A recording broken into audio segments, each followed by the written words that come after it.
Bienvenidas y bienvenidos a Colombia 2050 Propuestas de País, una serie de conversaciones con líderes nacionales de diversas corrientes de pensamiento que están presentes en las principales encuestas de intención de voto para las elecciones del 2026. Nuestra invitada de hoy es María José Pizarro. Ella es artista plástica, doctora honoris causa en Historia y Patrimonio. Ha sido vicepresidenta tanto de la Cámara de Representantes como del Senado de la República. Es parte de la delegación del Gobierno Nacional en la mesa de diálogos con el ELN y miembro de la Comisión de Paz del Senado de la República. María José, bienvenida. Muchas gracias por aceptar esta invitación. No, muchísimas gracias a la Universidad Javeriana, a todas y a todos ustedes por este espacio de conversación y bueno, muy feliz de estar aquí en la Universidad Javeriana, que además por estos lares también estuvo mi padre hace muchos años, estudiaba Derecho y bueno, lo echaron porque organizó la primera y única huelga de la universidad. María José, en cada conversación nos detenemos a conocer a la persona, queremos saber cómo su historia de vida pues de alguna manera refleja sus visiones y propuestas de país. Durante una buena parte de su infancia y juventud usted estuvo en el exilio en diferentes países. Cuando piensa en ese tiempo que estuvo lejos de Colombia, ¿cuáles eran los sentimientos y las preguntas que tenía la María José que estaba creciendo y empezando a entender el mundo? Pues sí, efectivamente crecí en algunos momentos de la infancia aquí en Colombia en medio de la persecución, de la zozobra, en unos años muy difíciles de la vida nacional. Yo nací en pleno Estatuto de Seguridad Nacional y eso implicó, por el hecho de que mis padres además eran miembros del M-19, pues que yo no pudiese tener mi identidad, que fuese perseguida por fuerzas del Estado y que hubiese tenido que salir varias veces del país, así que me la pasé entre afuera y adentro. Pues yo creo que cuando era bien chiquita, creo que uno no entiende muy bien qué es lo que está sucediendo, sencillamente te están cambiando de un lugar a otro. En el libro que yo escribí, El camino hacia mi nombre, esa parte la conté con las cajas de cartón y mi casa eran unas cajas de cartón que rápidamente volteábamos, guardábamos todo y nos íbamos. Y creo que el primer exilio que sentí fue cuando estuve en Francia, no solamente por el invierno, por el frío, por la lejanía, porque teniendo apenas 7 años, pues no pude ver ni a mis padres, ni a mi hermana, a nadie durante 2 años. Y eso, pues yo creo que lo quiebra uno por dentro siendo muy, muy chiquito. Ya luego, más adelante, pues empieza uno, ya cuando nada te recuerda nada, cuando estás en un espacio completamente distinto. Yo llegué a España con una niña de 1 año y medio, fui mamá muy joven a los 22 años. Y cuando ya nada te recuerda nada, cuando el entorno es completamente diferente, tú empiezas a preguntarte qué fue lo que pasó. ¿Y por qué tienes, y yo lo sentí así, mi cordón umbilical con la historia de este país? Y empecé a hacerme muchísimas preguntas sobre mí, sobre mis padres, sobre su lucha, el camino que ellos habían decidido, por qué cada pedazo de mi vida estaba relacionado con algún pedazo de la historia de este país. Y bueno, ahí arranca un proceso de memoria de más de 25 años, que fue precisamente el que me trajo de vuelta al país. Así que fue preguntarme sobre Colombia, sobre su historia, sobre mi padre, construir un padre para guardarlo dentro de mí. Yo lo he dicho que después de todo este proceso yo parí a mi padre y se lo entregué a la historia de este país y yo creo que de allí la conexión tan profunda que yo tengo con Colombia, que no pasa solamente porque soy colombiana, porque nací en esta tierra, sino porque en esta tierra he luchado yo, han luchado mis padres, hay toda una historia de lucha de las mujeres de mi familia por construir una nación distinta y pues por supuesto yo me siento con mi nada hecho. Es un compromiso que va más allá de sencillamente estar en un espacio de representación política o de hacer política electoral, es un compromiso de vida. Precisamente quería indagar por esa figura paterna. Carlos Pizarro, su padre, pues firmó la paz en 1990 y usted se ha encargado de reconstruir un poco su papel, su memoria, ha hecho documentales, libros sobre él. Hoy, 35 años después, ¿cómo describe el legado de su padre? Pues mi padre fue un rebelde. Mi padre nació de una familia de militares, mi abuelo fue comandante general de las Fuerzas Armadas de Colombia y en mi familia hay todo un linaje de personas que han estado en distintos estamentos de la institución castrense.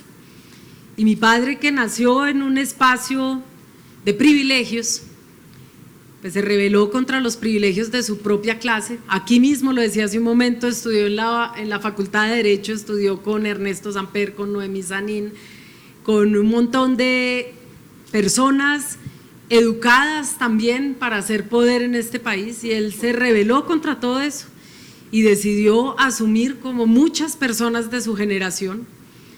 Fue una generación en concreto, es la generación del mayo del 68, de la primavera de Praga, de los movimientos insurgentes en América Latina, del movimiento antiguerra en Vietnam, es un movimiento del movimiento, es la generación de la contracultura, y por supuesto él fue un joven de su época, asumió también el camino de las armas. Yo nunca hemos negado el papel y el rol que él jugó como comandante también de un movimiento guerrillero, es decir, se rebela contra eso, pero cuando las armas ya no le sirvieron, cuando las armas ya no eran el camino o el vehículo, o no habían permitido ampliar la democracia y construir un país distinto, un país de oportunidades, pues básicamente él se rebela contra las armas y toma un camino completamente distinto.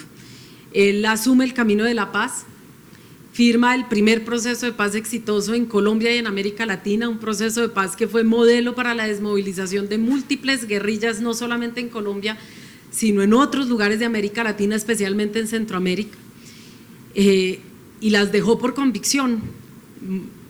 La negociación no quedó en nada, y eso hay que decirlo. El acuerdo político con el M-19 se hundió en el Congreso de la República, y ellos tomaron la decisión de firmar la paz porque querían, porque era su convicción personal, y por eso es la única guerrilla que no ha dejado disidencias, por ejemplo.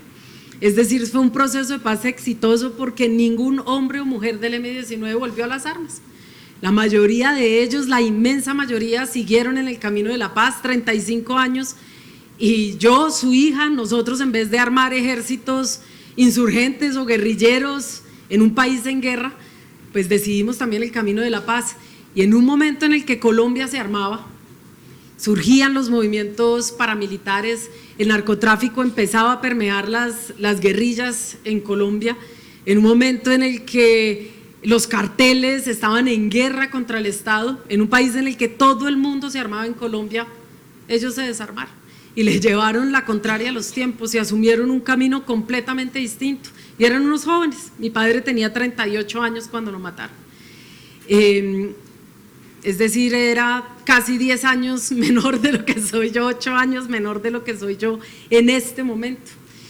Y fue la apuesta de una generación que creyó en la posibilidad de ampliar la democracia, de entregarle a Colombia la posibilidad de la alternancia política, de construir un contrato social nuevo, una nueva constitución para este país, que aportó en la nueva constitución de Colombia, que les entregó a ustedes un país de derechos y de libertades, porque Colombia era muy distinta. La Colombia en la que yo nací es muy distinta a la Colombia en la que ustedes nacieron, y yo puedo y digo hoy que crecí en una sociedad mucho más libre, aunque no en paz. Esa es la tristeza.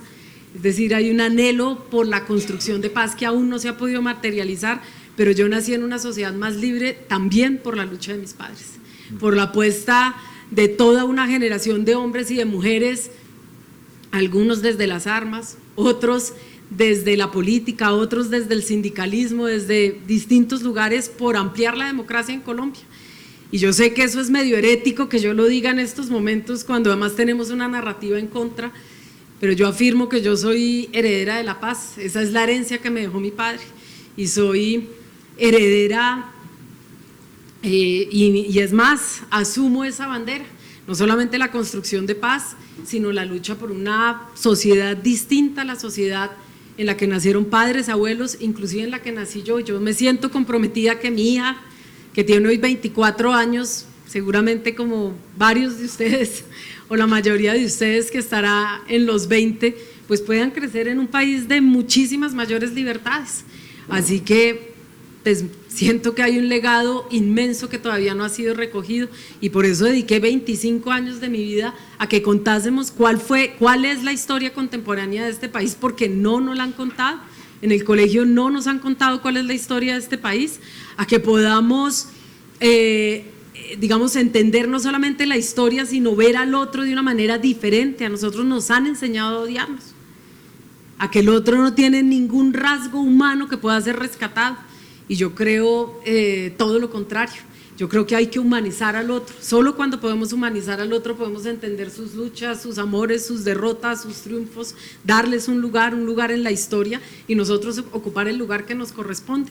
Así que siento que la libertad, la paz, la herejía, ser heréticos, no la herejía de quemar a quienes piensan diferentes, sino de comportarnos de una manera distinta, de ir más allá de los límites que nos han impuesto, pues creo que todos esos son los legados, no solamente de mi padre, sino de una generación de hombres y de mujeres que luchó por un país de libertades.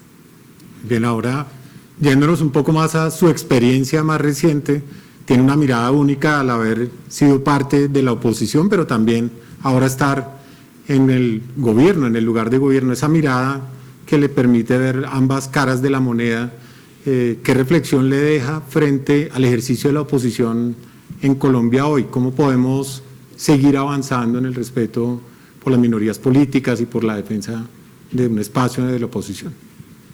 Pues sí, estuve 4 años en la oposición y ahora estoy siendo parte de la bancada de gobierno y ese ha sido el reto más grande que hemos tenido como fuerzas políticas, más allá de la posición o del rol o de lo fácil que haya sido para alguno de nosotros asumir un rol distinto, cuando tradicionalmente las izquierdas han estado en la oposición siempre, y eso genera una mentalidad y una forma de incluso ejercer la política, porque es reivindicativa, porque es una política de la resistencia, porque estás todo el tiempo en la exigencia, porque tampoco tienes la posibilidad de mostrarle al país cómo podrías realmente materializar tu apuesta política, y hacer ese tránsito a ser de gobierno es un reto importantísimo.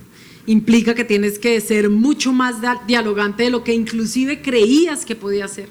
Implica que tienes realmente que intentar entender la mentalidad del otro y respetar al otro, que el ataque nunca es sobre las personas. Tú puedes tener un debate sobre las ideas, pero jamás sobre las personas. Que en este país no se ha respetado a la posición política. Yo lo decía, nosotros venimos primero de un bache generacional inmenso. Cuando yo llegué al Congreso de la República, era la más vieja de los jóvenes que llegaron, pero éramos muy pocos jóvenes. Cuando yo llegué éramos David Racero y yo y Germán Navas Talero, y si acaso León Freddy Muñoz, Cintia Asprilla, que son del Verde, pero bueno, un poco prestados ahí en el Verde, hacemos parte de la misma bancada, éramos 5.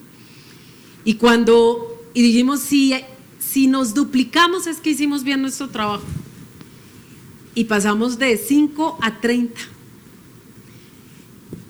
Pero éramos 5, éramos 3 de este proyecto político, 3 personas, y yo tenía 39 años, la edad en la que mataron a mi padre, y antes de eso llevábamos 20, 25, 30 años votando por los mismos liderazgos de izquierda. Tuvimos que esperar 30 años para que se diera un relevo generacional en la izquierda, y parece poco decirlo, pero esa es la realidad. Y no se ha respetado la oposición política en ningún sentido. Yo vine a conocer los gabinetes ministeriales ahora siendo gobierno. Nunca fuimos invitados por el gobierno anterior o por los gobiernos anteriores a visitar un despacho ministerial, a poder aportar en la construcción de la política pública, que nuestra visión de país pudiese ser tenida en cuenta, por ejemplo. a tener las mínimas garantías políticas. Se tuvo que establecer un estatuto de la oposición para que existieran garantías políticas, que algunos han utilizado en algunos momentos muy bien, en otros momentos por desconocimiento tampoco se han utilizado las herramientas que tiene el estatuto de la oposición y algunas veces se han pasado por la faja. Yo creo que nosotros hoy tenemos la responsabilidad de tener un diálogo distinto con la oposición y no es sencillo, no es sencillo porque hay modelos distintos de país. Yo lo decía ayer cuando se hundía la reforma laboral, la discusión es sobre el modelo de país que defendemos. Nosotros defendemos un modelo de país y hay otro modelo de país u otras visiones de país que están allí puestas sobre la mesa y cada uno está allí defendiendo sus posturas. Ahora el problema es cómo vamos a generar una melodía común para todas y para todos. Y yo creo que ese es el momento más difícil. Yo he dicho, estamos en la transición de la transición. Y es una transición difícil para todos, nunca habíamos tenido alternancia de poderes. El Congreso de la República hoy es más diverso de lo que había sido nunca, no solamente por quienes están sentados. Ustedes ven hoy un Congreso ya no es solamente de corbatas y trajes grises, es un Congreso que tiene estéticas diferentes, que tiene expresiones regionales distintas, donde hay más presencia femenina, donde hay sombreros, ruanas, donde la Colombia que muchas veces se ve en las calles, hoy se ve un poquito más en el Congreso de la República y nadie puede imponerse sobre el otro. Antes nosotros teníamos una aplanadora, a duras penas y podíamos hablar, que era lo que hacíamos todo el tiempo, porque bueno, ya que lo que podemos hacer es hablar, pues vamos a hablar, a ejercer control político, a levantar nuestra voz, pero hoy nadie puede imponerse sobre el otro. Y eso nos devuelve a lo que planteaba inicialmente, nos ha tocado ser más dialogantes, de lo que nos imaginamos inclusive que tendríamos que ser para establecer en algunos casos mínimos consensos para poder sacar iniciativas adelante. Así que creo que ha sido un gran reto. Queda muchos retos por sortear.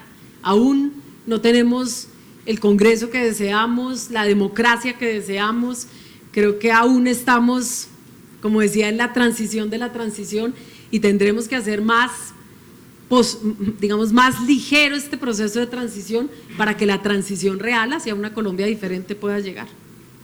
Pero por fin estamos formando la primera generación, no en el exilio, en la persecución, en el asesinato, en el exterminio, por fin estamos formando las izquierdas, una generación en el gobierno, en la diplomacia, en la construcción de nación. Y yo creo que la izquierda que ustedes se van a encontrar en el 2026 va a ser completamente distinta a la izquierda que ustedes conocieron en el 2018 o en el 2022. Teniendo en cuenta esos retos que planteas y con una mirada de futuro, más allá de un periodo de gobierno, ¿en qué aspectos cree que Colombia debería destacarse en el año 2050? Pues bueno, lo primero es que nosotros no hemos construido un plan de nación, un plan de país que vaya, o sea, que pueda incorporar distintas visiones, pero que vaya más allá de la alternancia de poderes. Lo que yo me imagino es un país, una Colombia en el 2050 que permita la alternancia de poderes, la coexistencia democrática, un país que haya superado el ciclo de violencias infinita y la guerra fratricida entre hermanos. Me imagino una Colombia productiva, y productiva implica que tenemos la posibilidad de cambiar no solamente nuestra matriz productiva, que tenemos la capacidad de producir industria, que tenemos capacidad de construir y de producir un conocimiento y una tecnología para mantener la vida. Yo me imagino una Colombia verde, ¿por qué no? ¿Por qué imaginarnos un desierto cuando estamos viviendo en una de las naciones más verdes del mundo? Por supuesto que me imagino una nación que ha logrado construir una identidad cultural común, porque yo siento que hoy no tenemos una identidad cultural común.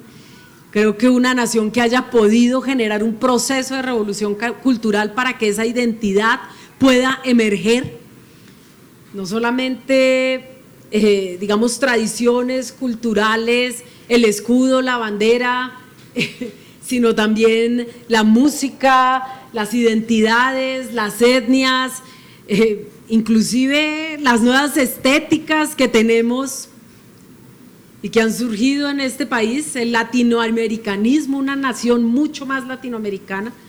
Me imagino una Colombia con más oportunidades, no quiero una Colombia en la miseria. Yo creo que tenemos que avanzar en la superación de la desigualdad, y la desigualdad no es solamente la desigualdad en términos de clases sociales, de personas que pueden superar las líneas de pobreza y pueden imaginarse y ser parte de la nación colombiana. El estallido social fue hermoso, entre otras cosas, en mi criterio, porque por primera vez los jóvenes sacaron y se pusieron la bandera de Colombia en los hombros y exigieron un país para ellos, ser parte de la nación colombiana. La juventud no hacía parte de la nación colombiana, y yo creo que ese es uno de los simbolismos más hermosos que tuvo el estallido social. Pero la desigualdad implica superar las desigualdades territoriales y que podamos entendernos de manera integral en la nación colombiana, que Catatumbo esté conectado con Bogotá, que la Amazonía tenga una vía de conexión con Bogotá, que no tengamos una Colombia profunda, sino una Colombia de regiones que se comunican, que seamos menos islas y más archipiélagos. Superar la desigualdad implica superar las desigualdades de género. ¿Por qué no? Si somos la mitad de la población y tenemos derecho a vivir en una sociedad donde nosotras no tengamos que escalar una loma constante, sino que podamos estar en igualdad de oportunidades, solo eso, igualdad. Y todo eso implica superar desigualdades que existen en este país y que no permiten que se pueda construir la nación colombiana. Términos étnicos, ¿en qué momento vamos a integrar a los indígenas a la narrativa nacional, integrarlos realmente, o a las víctimas de este país, ahora que estamos en una narrativa que busca nuevamente negar la existencia del conflicto armado, criminalizar al otro, estigmatizar al otro? ¿En qué momento vamos a integrar a los afros realmente a la cultura, y no solamente a través de la música, la danza y en las revistas y en los folletos turísticos de la nación, sino integrarlos con todo lo que su cultura trae, su lengua, su forma de entender la vida, su forma de relacionarse con la naturaleza y de relacionarse entre ellos? ¿En qué momento vamos a dejar de estigmatizar al movimiento indígena porque se moviliza cuando hace parte de la cultura del movimiento indígena o del movimiento campesino? ¿En qué momento los campesinos van a dejar de estar abocados a las periferias de las grandes ciudades para poder ser parte de una nación que es productiva, de la productividad de este país en igualdad de condiciones? Pues todo esto implica superar las desigualdades. Así que yo sí me imagino una Colombia del 2050 distinta. Yo creo que lo que nosotros tenemos que hacer es entrar por fin en el siglo XXI. Es que ya estamos en el año 2025 y parece que no hemos entrado en el siglo XXI, y vamos a llegar al siglo XXII, digamos a tientas y con la luz apagada, cuando tenemos todas las posibilidades como nación hoy de enderezar el rumbo y de entendernos como nación y de construir un plan de nación que nos permita, más allá de los gobiernos, tener un plan común, un proyecto común. ¿Hacia dónde es que vamos? El metro es el ejemplo perfecto de lo que no hemos hecho. Tuvimos que haber construido un plan de nación. Eso lo tuvimos la oportunidad en la década de los 90, cuando se estableció el acuerdo de Monserrate, y donde, perdón que me meta un poquito en la política local, pero Enrique Peñalosa se comprometió a construir el metro subterráneo y lo cambió por un Transmilenio, cuando el gobierno financiaba el 80% de la obra y los chinos ya habían dicho una concesión de 20 años que habríamos superado hace ratísimo, por lo menos. Ahora tendríamos un metro de la ciudad, y hemos estado todos estos años en un vaivén, ¿sí? Hoy ya vemos, ¿estaremos de acuerdo o no? Pues ya tendremos que ver cómo vamos a construir algo bello de los pilones que nos están poniendo en el centro y poder hacer de eso una oportunidad para la ciudad. Pero lo cierto es que no hemos construido un plan de nación, y si pasa con el metro, pasa con absolutamente todo, y eso es lo que tenemos y en eso tendremos que enfocarnos quienes hacemos parte de la generación bisagra. Yo digo que hago parte de la generación bisagra porque vi la lucha de mis padres, y mi responsabilidad es pasarla por mi cuerpo y entregárselas a ustedes de una manera diferente. El objetivo no es entregarles un país en armas, el objetivo es entregarles un país en paz. Y un país en paz no implica el desarme de 3 o 4 o 5, 20 estructuras armadas. La paz implica todo lo que les acabo de contar, la posibilidad de construir una nación distinta. Y eso implica un diálogo entre quienes no somos iguales, porque ninguno va a desaparecer. Nosotros no vamos a desaparecer. Nosotros caminamos con esa tranquilidad en la vida. No nos exterminaron las balas, el exterminio político, la tortura, el exilio, la desaparición. No vamos a desaparecer en un país que camina hacia la democracia. Al contrario, vamos a ser más fuertes, más alegres, más amplios. Yo creo que ese es el rostro de una nueva izquierda en Colombia. Para generar mejores oportunidades y reducir la desigualdad, sin duda hay que hablar de educación. En Colombia cada año 1 de cada 2 jóvenes entre 17 y 21 años accede a educación superior. Esa tasa de cobertura es aún baja si nos comparamos con otros países, incluso América Latina. ¿Qué políticas propone para mejorar la calidad y reducir, mejorar la calidad de la educación superior y el acceso especialmente de jóvenes de bajos recursos? Bueno, yo les decía hace un momento que estamos hablando de un modelo de país y nosotros tenemos un modelo de país en la cabeza. Yo recuerdo en las movilizaciones del 2018, no sé si alguno de ustedes, pues seguro los profesores sí, pero no sé si algunos de los estudiantes ya estaban aquí en el 2018. Y las movilizaciones estudiantiles inmensas, buscando una reforma, en mi criterio, integral a la Ley 30, pero por lo menos una reforma a los artículos 86 y 87. Y la lucha histórica del movimiento estudiantil en Colombia y del movimiento más que estudiantil, del movimiento por la educación en Colombia, porque hay maestros, maestras, están quienes trabajan en las instituciones educativas, más allá de si son maestros o no, y por supuesto el estudiantado. Y tengo que decir con orgullo que conjuntamente, no fui yo fui el vehículo en el Congreso de la República para que esto se lograra, pero es algo en lo que yo creo además porque yo no pude acceder a la educación superior, no pude, porque fui mamá muy joven, porque vengo de una historia de persecución, de exilios, pues de traumatismo, ¿sí? Y hay que hacer catarsis para superar todas esas vicisitudes. Pero yo defiendo la gratuidad en la educación superior porque yo no pude acceder a la educación superior, hubiese querido, con muchas mamás en este país, como muchas mujeres en este país. Y hoy me siento feliz, honrada, por haber podido ser vehículo de ese reclamo histórico y que hoy tengamos una ley de gratuidad en la educación superior.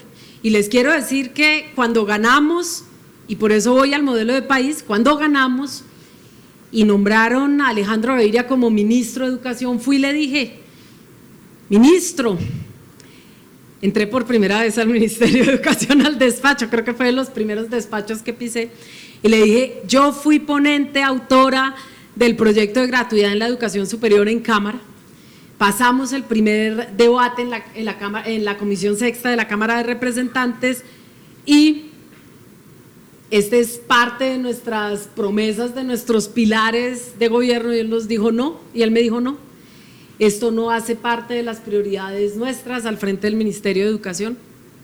Entonces yo dije, ¿cómo así? Hasta donde yo entiendo, hemos peleado por esto toda la vida. Entonces hablé con mis colegas del Congreso y les dije, ¿cómo sea vamos a sacar esta ley? Iniciamos un proceso de diálogo con los ponentes, ya no era yo estaba en el Senado.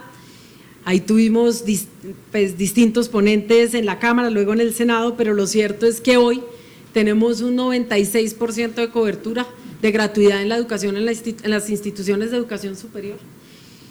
Y un 96% quiere decir que el 96% del 55% de jóvenes que hoy están en la universidad lo hacen de manera gratuita. Y yo me siento profundamente orgullosa porque no voy a compartir con ustedes cuando esto implica que casi 1 millón de jóvenes están estudiando de manera gratuita en este país. Y no es poca cosa. Nosotros dijimos queremos que haya más inversión en educación que en defensa. Hoy Defensa tiene un presupuesto de 49 billones y la educación de 70. Eso es un cambio en la mentalidad y un cambio en la forma de hacer gobierno, es una forma de hacer las cosas distinta. Y yo creo y defiendo en esta que es también, que es un espacio para el conocimiento.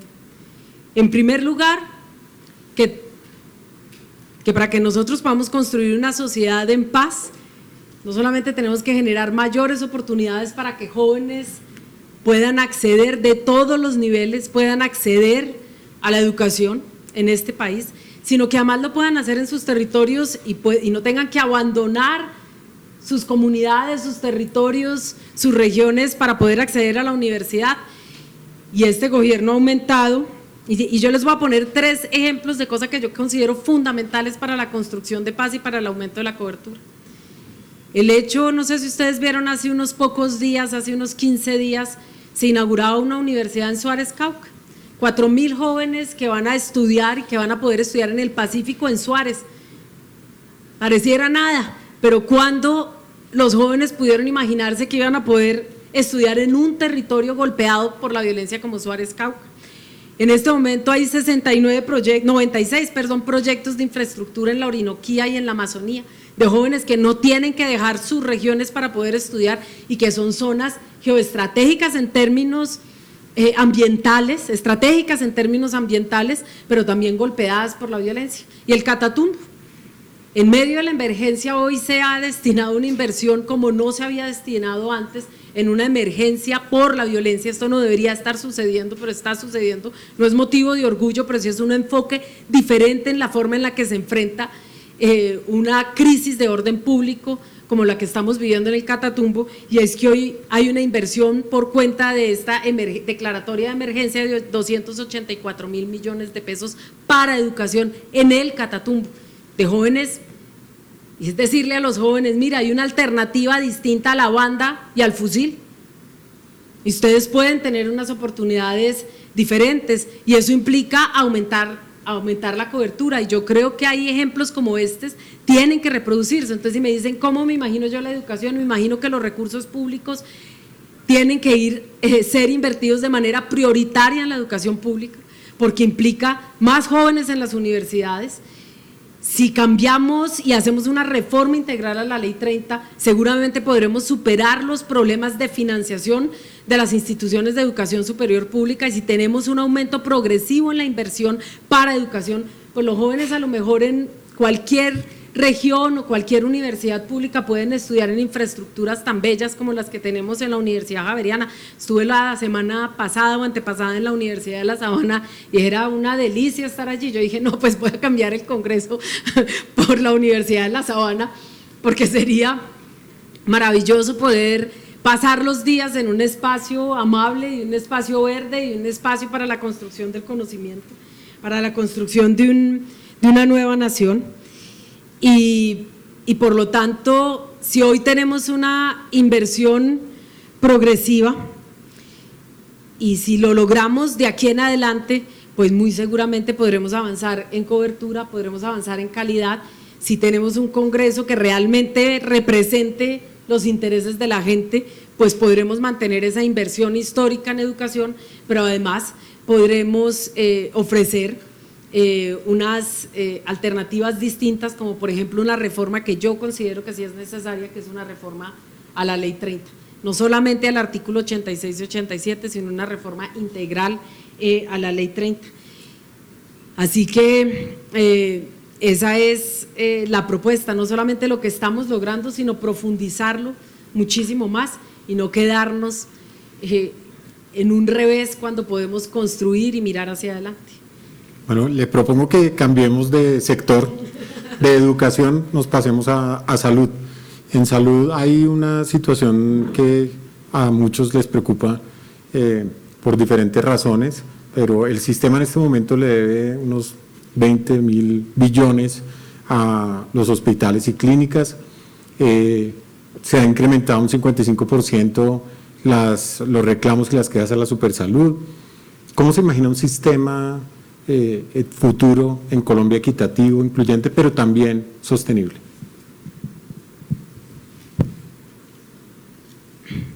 lo que tenemos que tener claro, todas y todos, es que más allá de la propuesta que está sobre la mesa y del debate que hemos tenido estos 2 años y medio alrededor de la salud, es que este país necesita una reforma a la salud. Eso es incuestionable. Y es incuestionable, digamos, es una obligación que nosotros tengamos una reforma al sistema de salud que tenemos. Nosotros, en el marco del modelo que defendemos, hemos presentado una propuesta. Y hoy en este momento hay 2 propuestas.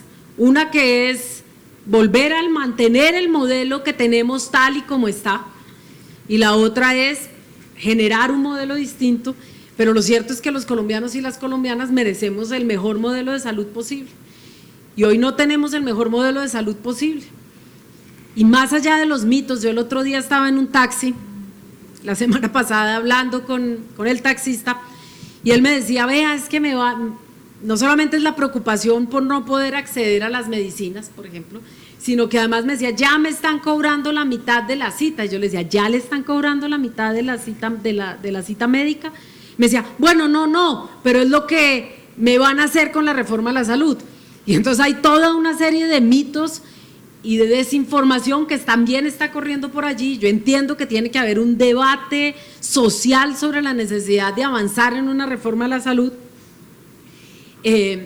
pero lo que no podemos es hacer un debate con base a mitos o a la desinformación. Para mí esa no es la política limpia.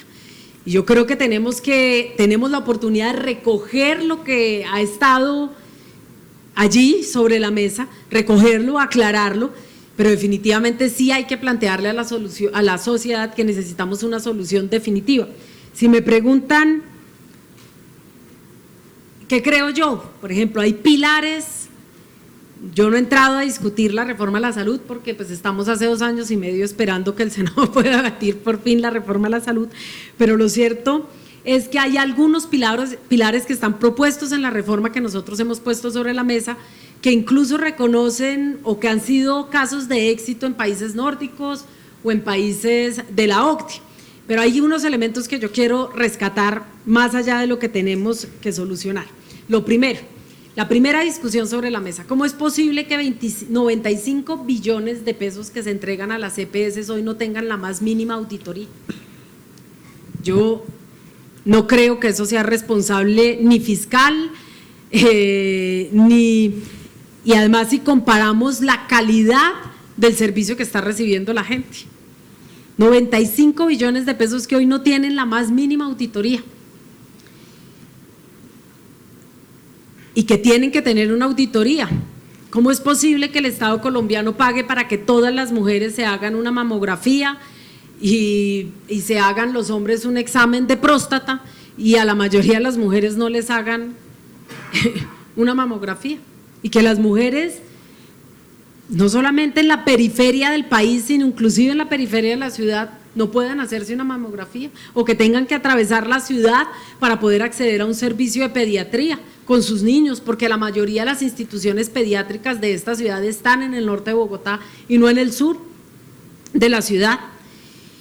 Que nosotros no tengamos un modelo de salud preventiva, que una mujer, que sea más, que todas las mujeres de Colombia, la gran mayoría de nosotras estemos sometidas a una cesárea, cuando podríamos tener partos naturales, pero resulta que una cesárea es más costosa que un parto natural, y que no tengamos un modelo para poder generar inclusive un modelo de salud distinto y reconocer distintos saberes. Nosotros tenemos una red de salud que está absolutamente desfalcada, los centros de salud, los hospitales, las clínicas. Yo no sé si se escucha, o yo creo, ¿ahora? Sí. Uy, se apagó, yo se estaba gritando, perdón. ¿Sí se oye bien? Sí, gracias. Bien. Que nosotros no tengamos un modelo de salud preventiva que realmente sea eficiente en nuestro país, que nosotros no tengamos equipos, digamos una modernización en los hospitales. La semana pasada estuvimos en Marinilla, por ejemplo, que tiene la posibilidad del hospital de Marinilla, que es de primer nivel y quiere ser un hospital de segundo nivel porque los tiempos de espera en el hospital de Río Negro son de más de 24 horas en una urgencia, y que ellos están en toda la disposición de poder constituirse como un hospital de segundo nivel para poder generar atención a todos los municipios del oriente antioqueño y por lo menos y generar una red articulada que incluya, por ejemplo, un módulo de salud mental, porque no tenemos un modelo de salud mental en este país y que nosotros no podemos acceder a esto. Entonces, yo creo que nosotros tenemos que avanzar en estos temas: fortalecimiento de la red pública hospitalaria, mejora de los equipos médicos, tecnificación de los hospitales y, por supuesto, un modelo de salud preventiva y de dignidad para los trabajadores y trabajadoras para la salud. Mínimo esto tendríamos que tener, mínimo eso. Y no que los recursos que le giramos a las EPS se vayan a fortalecer prioritariamente las infraestructuras privadas cuando estamos y tenemos las infraestructuras públicas en el deterioro. La pandemia nos dejó una reflexión que yo creo que es el momento de ponerlo sobre la mesa.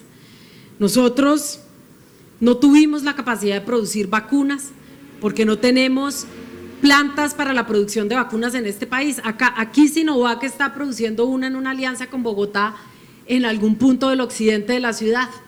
Yo creo que este es un avance importante, pero en América Latina en términos generales y en Colombia tendríamos que tener la posibilidad no solo de producir vacunas, sino de medicamentos esenciales, de poder hacer una compra directa y no tercerizada de los medicamentos, lo cual supondría un acceso a medicamentos mucho más baratos, ¿sí? Y eso, por lo menos, que acceder a un acetaminofén no sea un vía crucis en este país, que nosotros entonces podamos generar un crecimiento de una industria que hoy no ha crecido en el país, que es la industria farmacéutica, y que por supuesto nosotros podamos generar un mecanismo de cooperación internacional con otras naciones del mundo para poder adquirir medicamentos más baratos y poder acceder de una manera más eficiente a los medicamentos. Hoy tenemos drogas la rebaja, por ejemplo, que es del Estado.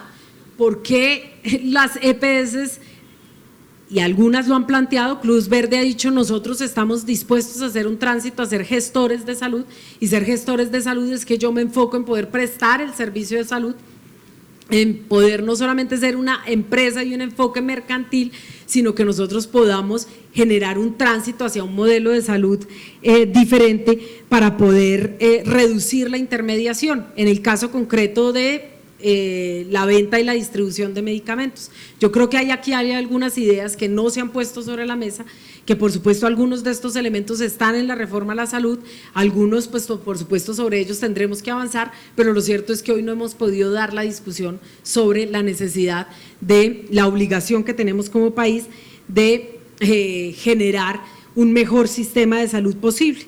Y yo creo que allí hay elementos claves que no se han tenido en cuenta, que tenemos que tener en consideración y que tenemos que desarrollar. Y por supuesto, si en algún momento hablamos de política internacional, yo creo que podemos desarrollar varios de estos elementos que aplican para educación, que aplican para salud, que aplican para la productividad de país y para, digamos, para otros niveles. Pero bueno, esto lo podemos hablar más adelante.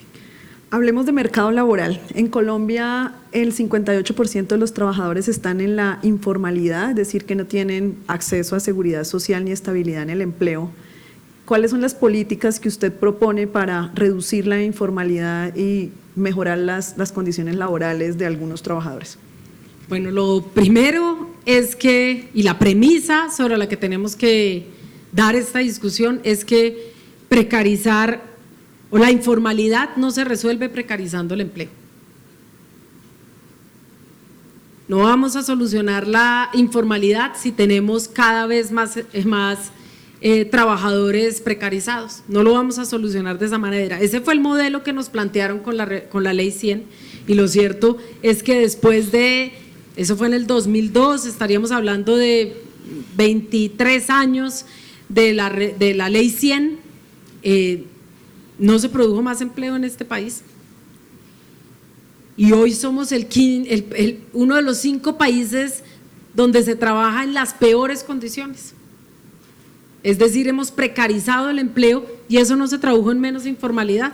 Hoy tenemos informalidad por mucha más informalidad, no solamente porque tenemos más población, sino porque tampoco tenemos más oportunidades.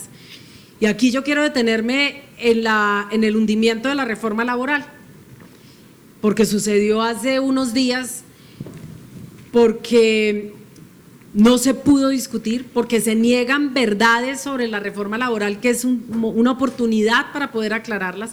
Esta reforma venía con un alto nivel de conciliación, de discusión, de debate. Tan es así que el paquete de derechos colectivos se fue casi todo. Es decir, los derechos del sindicalismo en este país se fueron casi todos, a pesar de ser uno de los sectores más golpeados por la violencia y uno de los sectores más perseguidos en el marco del conflicto armado. Y la reforma laboral traía unas mínimas garantías laborales, tampoco estamos hablando de mejor dicho, la reforma laboral de nuestros sueños. La reforma laboral de nuestros sueños la pusimos sobre la mesa y se recortó muchísimo hasta llegar a unos elementos que son esenciales. Si los trabajadores en este país, teniendo en cuenta que somos un país, no somos un país estival, quiere decir que no tenemos estaciones, pues pensar que la jornada termina, nocturna empieza a las 9 de la noche cuando aquí oscurece a las 6 de la tarde, pues me parece un absurdo, y que la gente no tenga derecho a cobrar un recargo por el trabajo nocturno, con los sacrificios que implica para el personal de salud, para los vigilantes, para la gente que está prestando servicios de hotelería, en fin, todo tipo de servicios, para la gente que opera el transporte, para las trabajadoras del hogar, para la gente que trabaja en salud, que a partir de las 9 de la noche pueda cobrar una jornada nocturna o un recargo nocturno, pues me parece que estaríamos hablando más de la precarización que de los derechos laborales. Que no se pueda cobrar por el trabajo un día festivo, cuando deberías estar con tu familia, pero además estás trabajando, y que no puedas cobrar un recargo, pues me parece que estamos en la precarización. Cuando se le dice a las madres comunitarias que ejercen labores que el Estado debería estar ejerciendo, que no pueden tener un contrato laboral digno, esto es precarización. Y cuando le decimos a los hombres y a las mujeres, en este caso voy a centrarme en las mujeres, que no pueden, que sus compañeros o los padres de sus hijos no pueden acceder a una mayor licencia de paternidad, por lo menos para poder redistribuir las cargas del cuidado. Esta reforma laboral traía 2 semanas adicionales de licencia de paternidad en un país donde las mujeres tenemos la sobrecarga, donde muchos hombres están queriendo poder también ejercer su paternidad, y esto se ha negado en la reforma laboral. Y entonces viene Alirio Barrera, mi compañero, a quien respeto mucho, en el Senado de la República, y dice en una entrevista en estos días que estaba por las redes sociales que lo que pasa es que como las mujeres tenían tantas responsabilidades, se hacía muy poco atractivo contratar mujeres, y que entonces por eso se contrataban más hombres. Lo cierto es que las mujeres hemos demostrado todas las capacidades para poder hacer el mismo trabajo, lo que no recibimos es el mismo salario, y tampoco tenemos las mismas oportunidades, porque además de que trabajamos por fuera, llegamos a trabajar en nuestras casas, y eso nos pasa a todas, inclusive a mí. Tampoco es que yo tenga una señora cuidándome las hijas, mi mamá ejerce las labores del cuidado, a mí me toca llegar a cuidar a mi hija como le toca a todas las mamás de este país, a todas nos toca lo mismo. Y entonces que tú puedas brindar un mínimo de garantías para las mujeres, pues les parece que es un absurdo, y que mejor hunden la reforma laboral en vez de generar mejores condiciones para que el mercado laboral de las mujeres sea más atractivo, cuando además nosotras somos excelentes trabajadoras. Hay áreas que, y ya hablando de oportunidades, hay áreas que se han desarrollado en este país. Ya pasando un poco la tusa de la reforma laboral y esperando que nos acompañen en la consulta popular, vamos a pasar a áreas que hoy son una oportunidad para el país. La reforma agraria. Nosotros hemos hecho 13 veces lo que hizo Duque en 2 años y medio. Se han formalizado 1.500.000 hectáreas y se han entregado 500.000 hectáreas de tierra. En este país, en un país feudalista y en un país donde la acumulación de la tierra es que el 1% de la población tiene el inmenso porcentaje, más del 90% de las tierras en este país. Y lo cierto es que nos dijeron que no era posible pensarnos en una matriz productiva diferente, que aquí si no es carbón y petróleo no podemos pensar en nada más, porque el ingenio colombiano no nos llega sino para extraer carbón y petróleo. Pero lo cierto es que el agro ha crecido un 8,9%, igualando al carbón. Esa es la verdad. Y la verdad es que tenemos 6 millones de turistas en este país internacionales que llegan a que este país pueda desarrollarse en otros sectores donde no habían mayores desarrollos, la hostelería, los guías turísticos, los restaurantes, el transporte, absolutamente todo crece con el turismo y esto genera oportunidades y genera oportunidades de desarrollo. Y entonces nos dicen que nosotros estábamos con nuestro modelo cuando nos dijeron es imposible que le suban el salario mínimo a los colombianos porque se va a destruir el empleo en Colombia. 2 años y medio después. Se subió el primer año el 16%, el segundo año el 10%, el tercer año el 9,52% y el desempleo ha disminuido el 8,2% y vamos a la baja, y seguimos a la baja. Quiere decir que no es un modelo fallido, pero todos los días estamos destruyendo empleo, todos los días en este país se está destruyendo el empleo, entonces hagamos política limpia y no con base en las mentiras, por lo menos que se reconozca un mínimo de lo que este gobierno está haciendo. Y en términos de empleo y de cambio de la matriz productiva y de poder, y de que la gente quiera venir a Colombia, es que inclusive, pues Encanto no salió con este gobierno, pero inclusive Disney se animó a hacer una película sobre nosotros, cuando uno de los sectores que más ha crecido es el sector de la producción, del entretenimiento, de los espectáculos, de la cultura en este país, y nos tenemos que seguir imaginando que el único futuro que tiene este país es acabar con la riqueza natural, cuando la riqueza es nuestra mayor riqueza y nuestra mayor posibilidad de crecer, y no quiere decir que no vamos, que en este país no se ha explotado petróleo, ahí están los resultados, miren ustedes los resultados.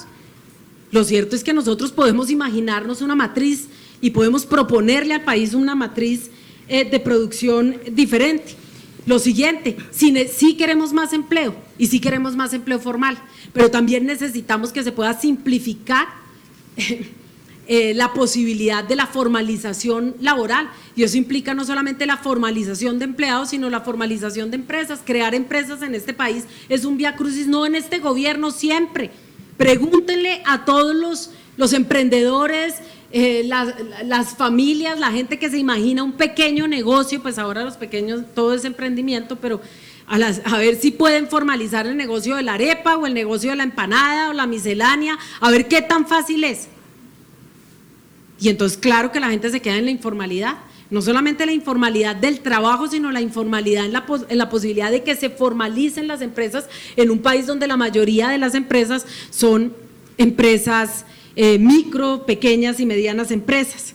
Y tenemos que generar un mecanismo de protección laboral, que esta reforma lo tenía muy mínimo. La verdad, hacía falta mucho más desarrollo en términos de poder formalizar o poder regular las plataformas, pero que mínimo las personas que están de Uber Eats o de Rapitenderos, pues si tienen un accidente laboral puedan acceder al cubrimiento de riesgos laborales. Lo mínimo, es que es lo mínimo, pero lo mínimo se le niega a los colombianos. Eso sí, no. Y entonces ahí es cuando vuelvo a la propuesta de la formalización laboral, perdón, de la consulta popular, porque si quienes están en el Congreso no están representando los intereses de la mayoría, pues definitivamente se tendrá que explorar, no negando la democracia representativa, porque tampoco se trata de eso, pero sí de explorar otras posibilidades en términos de democracia, como una democracia participativa, donde la gente pueda decirle al Congreso, vea, a mí me parece muy interesante que ustedes debatan sobre el Carriel y si el municipio de no sé dónde va a ser o no declarado bien de interés cultural o una ley de homenajes a X o a Y, pero es que nosotros necesitamos que ustedes discutan sobre los asuntos fundamentales, y los asuntos fundamentales son los que ustedes pusieron sobre la mesa con este formulario de preguntas que me enviaron. Sobre eso es que tenemos que estar discutiendo. Así que el Senado se ha vuelto un poco aburridor, debo decirlo, no solamente porque no va nadie, que se la pasa uno ahí horas esperando a ver cuándo se conforma el quórum y a las 2 horas no hay quórum y entonces ya nos vamos todos para la casa, ¿sí?, sino porque ahí no hay debate, no hay la posibilidad de debatir, no estamos debatiendo sobre lo fundamental, y yo puedo debatir sobre el Carriel y tengo todo el interés de debatir sobre el Carriel, pero a mí me parece más importante debatir sobre los derechos laborales de los colombianos y de las colombianas, por ejemplo. Así que este es un también jalón de orejas,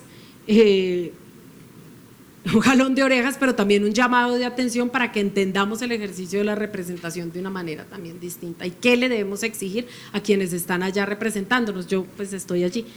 María José, ¿cuál es su visión sobre el Estado, el papel del Estado y su tamaño? Hay una serie de ministerios, entidades descentralizadas. A partir de la reforma al Sistema General de Participaciones hay también la oportunidad de repensar el papel de los municipios y departamentos. Está el tema del Ministerio de la Igualdad y la Equidad. ¿Cuál es su visión sobre el tamaño del Estado? ¿Cómo debería ser? Pues como estamos hablando de modelos de país, yo les dije, yo voy a hablar sobre el modelo de país que yo tengo en la cabeza, que nosotros tenemos en la cabeza. Ni somos Milei, ni somos Elon Musk, ni somos Trump. Ya, de entrada ahí ya partimos cobijas, como decimos, ¿no? Estamos en lugares diferentes, no en orillas opuestas, porque si partimos de allí, pues nunca vamos a poder hablar. Estamos en lugares diferentes.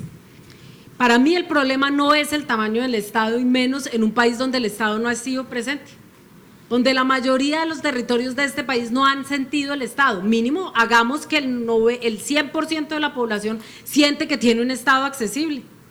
Entonces no se trata de reducir el tamaño en mi criterio del Estado, se trata de hacerlo eficiente. No puede ser que cada vez que tú te acercas a una oficina sea un viacrucis, 20.000 sellos, 800, mejor dicho, hablar con un funcionario del Estado se vuelve un problema para él y para uno. Para él porque no le puede solucionar las cosas y para uno porque no encuentra ninguna solución. Tenemos un Estado paquidérmico, no se mueve. Esto es como una masa amorfa, imposible de que se mueva, y no porque sea grande, es porque no es eficiente. El problema no es el tamaño, el problema es la eficiencia. Otro problema sería la articulación. No hay articulación en el Estado, entonces todo el mundo va, vuelvo y repito, islas y no archipiélagos, no se comunican, no hay diálogo y por lo tanto el Estado no es eficiente. Nosotros tenemos que generar más transparencia en el Estado, nosotros tenemos que generar más eficiencia en el Estado, nosotros tenemos que hacer de este un Estado fuerte que le soluciona los problemas a la gente. Esto como mínimo. Tenemos que reformar la Ley 80 porque la Ley 80 como está formulada no nos sirve porque es el vehículo para la corrupción, para la contratación, para la política tradicional de este país que hay que cambiarla y hay que cambiar la política tradicional de este país porque todos son contratos, cuotas, cupos, todas estas vainas que inclusive el Estado está diseñado para favorecer ese tipo de política y no un Estado eficiente y accesible para la ciudadanía. Y eso implica que nosotros podamos inclusive imaginarnos un control sobre el Estado también diferente, el papel que juega la Procuraduría. Si debemos, podríamos inclusive pensar, y sobre eso tendremos que discutir, ¿se elimina o no la Procuraduría? ¿Qué competencias que tiene la Procuraduría pueden asumir otros entes de control? ¿O cómo podemos fortalecer los entes de control para que realmente sean eficientes? Y necesitamos, entonces, en resumen, un Estado que sea presente, un Estado que sea justo, es decir, justo para todos, que tenga justicia, que sea limpio, que sea transparente, y un Estado que sea eficiente. Con eso nosotros tenemos un Estado muchísimo mejor del que tenemos. Eso implica un cambio de mentalidad, porque no es echa la ley, echa la trampa, entonces yo tampoco pago los impuestos y entonces, mejor dicho, todos entramos en una dinámica de informalidad mental porque el Estado no nos está solucionando los problemas. Así que para mí no es el tamaño, para mí es el modelo de Estado y la forma en la que podemos hacer más eficiente el Estado que tenemos. También quisiera preguntarle, en este contexto geopolítico global tan convulsionado, donde hay, algunos llaman un desorden global, otros el resurgimiento de los imperios, bueno, una serie de retos a nivel internacional muy importantes, el papel de China en la región, la relación con Estados Unidos tensionante. ¿Cuál debería ser el enfoque de política exterior del país en el largo plazo? Pues bueno, yo quiero empezar por la realidad que en mi criterio, desde mi visión, estamos enfrentando. Lo primero es que estamos en un mundo donde nos plantean una realidad distópica de una derecha que es capaz de acabar con los mínimos logros de la modernidad después de la Revolución Francesa, el debido proceso, por ejemplo, lo demostró Trump cuando deportó ahorita hacia El Salvador a los miembros del Tren de Aragua sin que mediara, digamos, información veraz que permitiera establecer que efectivamente estas personas son del Tren de Aragua, o si independientemente si son el Tren de Aragua o no, ese modelo carcelario es el modelo que brinda unas mínimas garantías después de que pasamos por siglos de feudalismo, donde no existían los derechos humanos, y hay que ver cómo era la Bastilla en la época de la Revolución Francesa, o ni siquiera cómo era Gorgona. Mi padre fue condenado cuando pasó por la cárcel a 34 años en Gorgona. ¿Y cómo era la cárcel de Gorgona?